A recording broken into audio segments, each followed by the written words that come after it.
Olá, hoje a dica é para inscritos que estão me pedindo, são iniciantes no tricô à máquina e estão me pedindo algumas ideias, algumas sugestões de trabalho, o que fazer para começar. Quem está começando? Primeiramente, uma máquina não precisa ser a mais moderna, ela pode ser uma máquina mais antiga, uma máquina somente a parte da máquina, sem frontura. Ela pode ser Eugene, Singer, Lanofix, Toyota, outras marcas que eu não conheço o nome, enfim, pode ser qualquer tipo de máquina.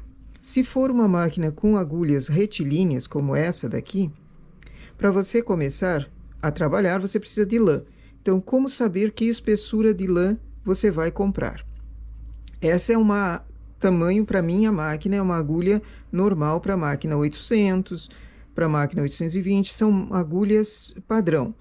A Lanofix, a Eugene, a Singer, domésticas, elas têm essa espessura de linha. Existem máquinas também para lã mais grossa, então elas são um outro tipo de máquina.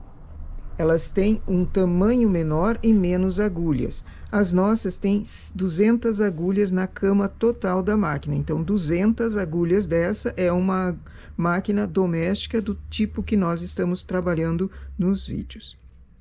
Se você tem uma máquina mais grossa, você precisa fazer o mesmo teste, saber que linha que vai ser usada ali, que tipo de lã vai usar. Então, vamos fazer uma demonstração. Pega uma agulha dessa máquina e um fio. Quando você vai comprar lã, você precisa ver se a lã cabe na agulha. Então, essa daqui é uma lã cristal. Cristal é uma 315. É a espessura. Você encontra no fundilho do cone.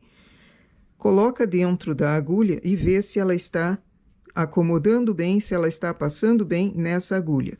Então, essa lã 315 trabalha muito bem nessa agulha que nós temos, na nossa máquina. Pega uma linha mais fina, essa é uma linha industrial, é uma 228. O que é 228? É a espessura dela. Existe a 228, lã industrial, a 230 e a 232, que são possíveis de serem usadas na nossa máquina. Algumas máquinas domésticas não conseguem trabalhar com essa linha muito bem. Um fio apenas. Então, a gente costuma colocar 2 fios, ou 3 fios, ou 4 fios, até 5 fios, a lã consegue trabalhar nas agulhas que nós temos. Então, você consegue fazer uma visualização através da tua agulha. Pega uma lã mais grossa. Essa daqui é uma clube. É uma lã mais grossa, também trabalhada em agulhas de tricô à mão. Coloca ela dentro da agulha. Ela está passando bem, só que percebe como ela está bem maior, o espaço que ela toma dentro da agulha é bem maior do que uma cristal. Então, já vai dizendo que a regulagem que você vai precisar ter na máquina ao trabalhar com uma lã clube, por exemplo, é uma regulagem bem alta. É uma regulagem grande. Dá para trabalhar? Dá, só que a máquina vai sofrer mais, porque a regulagem maior também e o fio mais pesado, ele tem que ser sedoso. Uma outra característica, não é só ele caber ali dentro, ele tem que ser mais sedoso, ele tem que ser mais lisinho ao passar. Se for áspero, que nem a mão aguenta, pode ter certeza que a máquina vai sofrer bem mais. Pega uma outra lã. Essa daqui é uma Misty. É uma lã peludinha. Coloca dentro da agulha. Você está enxergando a agulha aqui? Esse é um tipo de lã que nem a agulha você enxerga. Então, já te dá uma boa ideia de que na máquina vai sofrer e não trabalhar. Esse tipo de linha com detalhes assim, peludinho, ou bolota, ou umas alças, porque existem lãs lindas, só que não trabalham na nossa máquina. São bonitas para serem trabalhadas manualmente em determinados trabalhos. Então, não invista num tipo de lã dessas. Se você já está começando, comece com alguma coisa mais simples, alguma coisa que possa ser fácil de você trabalhar, não trabalhe, não judie, não estrague a tua máquina, as agulhas. Porque a agulha torta, se você força o carro e entorta a agulha, o ponto não vai sair direito. Tentar arrumar acaba quebrando a agulha. Trocar agulhas não é barato. Calcule 200 agulhas ao preço, digamos, de R$ 7,00 cada agulha, veja a quantia que você vai gastar. É preferível usar uma lã mais fina. Eu sugiro sempre a lã industrial, ela tem mais vantagens do que lãs de novelo, porque ela pode ser duplicada, triplicada, quadruplicada, mais cores, e o preço dela por quilo é bem menor do que o preço de lã do tipo em novelo. Então, eu sugiro industrial, mas caso não tenha, vai em linhas ou lãs de novelo, que elas são mais fáceis de serem encontradas em armarinhos, não é todo armarinho que vende lã industrial. Você consegue encontrar, só que o valor também é um pouquinho maior. Assim como a lã, a linha também, você encontra linha de muitos tipos. Essa é uma linha bem fininha. Ela é bem sedosa.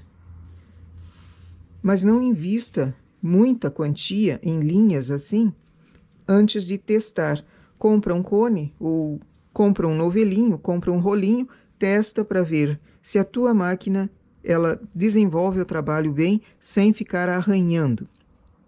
Essa é uma linha sedosa, é uma linha que cabe dentro da agulha, mas ela é uma linha ruim de trabalhar. Eu já fiz trabalhos com essa aqui, sobrou só esse restinho, e ela é bem ruim de trabalhar. Ela não tem uma desenvoltura do jeito que eu queria. A linha Cleia e a linha Anne, que são linhas mais comuns de serem encontradas, pelo menos aqui no Brasil, elas têm uma tex boa, ela tem uma tex baixa, só que ela é uma lã mais seca. Uma linha mais seca. E essa secura da linha, ao trabalhar essa linha, ela faz um ranger nas agulhas no carro bastante alto. E esse ranger significa que a máquina está sofrendo.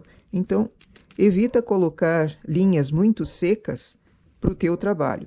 Existem formas de fazer a linha ficar mais sedosa, que é passar por entre duas velas, fazer um parafinamento dessa linha. Aí ela ajuda também a máquina a tecer mais facilmente. Porém, cuida que tipo de linha você vai fazer, que você vai usar. Sempre faz o teste da agulha. Outra coisa que também eu sugiro para quem está começando é fazer um diário. Eu tenho diário do tempo que eu comecei a trabalhar isso, já faz tempo. E tenho sempre colocado que é mais fácil você fazer a tua apostila do que comprar uma apostila nova. Precisa de um caderno normal. Coloca os teus trabalhos, vai anotando os teus trabalhos, o mais claro possível as anotações, para que você consiga fazer uma pesquisa com o tempo. Você vai fazendo um amostruário, por exemplo, casaquinho de bebê, enfeites, meia, calça, calção, jardineira. Quando você precisar fazer uma peça novamente, você já tem algumas anotações ali, tipo de linha, regulagem, quantia de pontos, centímetros. Se puder fazer amostras também, esse é um caderno que eu tenho há bastante tempo. Eu entendo o que está escrito aqui. Se eu for colocar isso numa apostila para outra pessoa, pode ser que ela não entenda nada do que está escrito. Então, isso de apostila não é muito bom. Você se basear apenas num trabalho de apostila, você precisa ter a tua anotação. Então, uma sugestão é, faz um diário. Não precisa ser um caderno tão grosso, vai fazendo cadernos fininhos, porque com o tempo aquilo também você rasga e esse daqui, por exemplo, tinha alguma coisa aqui em cima que eu não lembro o que era. Vai fazendo as tuas anotações o mais claro para você, o mais claro possível para você. E também de desenhos, de trabalhos que você faça, de amostras que você faça. Pode ser já a amostrinha, que quando você precisar novamente, você tem para visualizar, para mexer, para ver, essa linha aqui era sedosa, essa linha aqui era isso. Então, vai fazendo tuas anotações. Essas sugestões são para quem está iniciando, e no caso do diário, também para quem não está iniciando, para quem tenha bastante tempo de tricô, também é uma boa ideia, uma boa sugestão, porque nem sempre você faz a mesma peça. Às vezes, você faz uma esse ano e depois de 2, 3 anos você vai voltar a alguém pedir aquele trabalho e você nem lembra como é que foi feito. Então, uma anotação ajuda também a pesquisas, certo? Então, para quem está iniciando, essas são as dicas para hoje. Bom trabalho!